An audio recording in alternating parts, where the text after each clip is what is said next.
and welcome back to Conversations with Care Homes. My name's Jen and I'm from My Home Life and I'll be taking you through today's video. These videos are regular posts by My Home Life England and we share the views, stories and practices of care homes across England. As you may know, on Wednesday the 15th of April, at the government's daily coronavirus press conference, Matthew Hancock, who's the Secretary of State for Health and Social Care, finally acknowledged the importance of social care within the coronavirus pandemic. Now, whilst this recognition was perhaps overdue, the Secretary of State proposed many new positive measures which we all welcomed.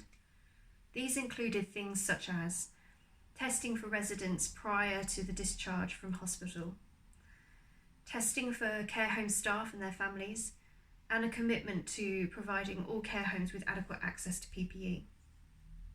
This last week, we have all seen a national interest in media coverage in social care, specifically focusing on the plights of care homes. This, of course, is because coronavirus-related deaths of older people living in care homes has increased. For those working in care homes and in social care, this is devastating news.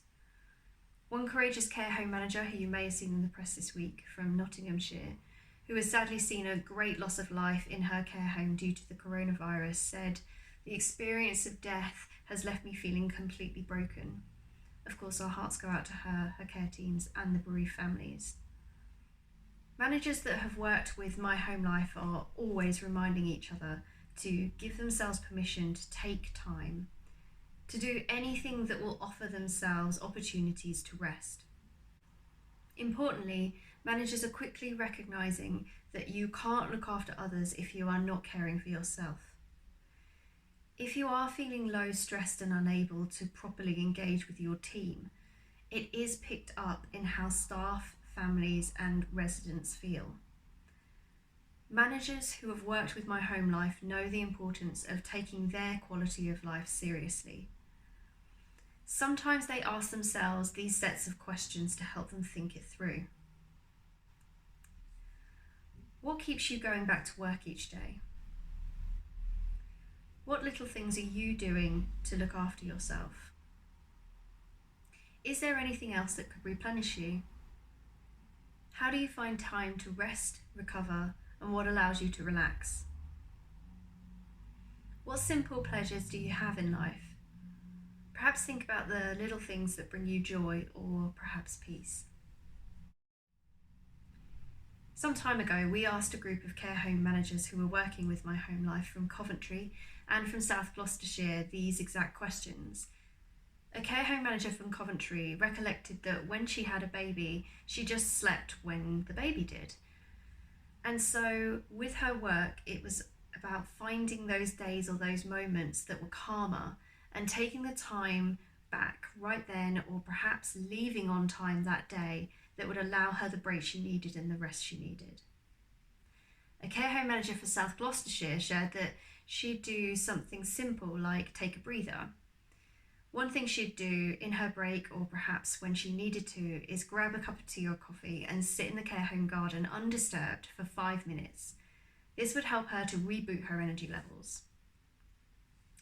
Another manager referred to something called brain dumping. She said, "When I write down on a piece of paper all of the thoughts in my head and just get it out, I can leave certain things behind and pick them up later again when I need to." Finally, a common thing most managers tell us is to give yourself permission to have fun, have a laugh, for your sake as much as the residents and staff around you. Smiles do help everyone. They are of course allowed even in the most difficult times, and they're very much encouraged. Care home managers have told My Home Life over the years that the key to survival is to ask for help when you need it. Don't be shy about sharing some of your answers if it feels comfortable with someone else, perhaps a friend, a colleague, or even a manager. If this doesn't feel comfortable, perhaps you could collaborate with somebody else. What about a care home manager local to you? Could you reach out to them? Do you have 10 minutes in the morning to chat to someone on the phone with a cup of coffee? This might give you the support and energy you need to face the day. We know that despite the chaos and great loss around you, you continue to work tirelessly to keep residents safe and cared for. We know that you're putting yourselves in harm's way in order to support the most vulnerable, and it's an extraordinary thing for us to see. But none of us can continue unless we look after ourselves. As always, we thank you for all you do, and remember that you matter too, so please, please be kind to yourself. We'll see you next time. Thank you.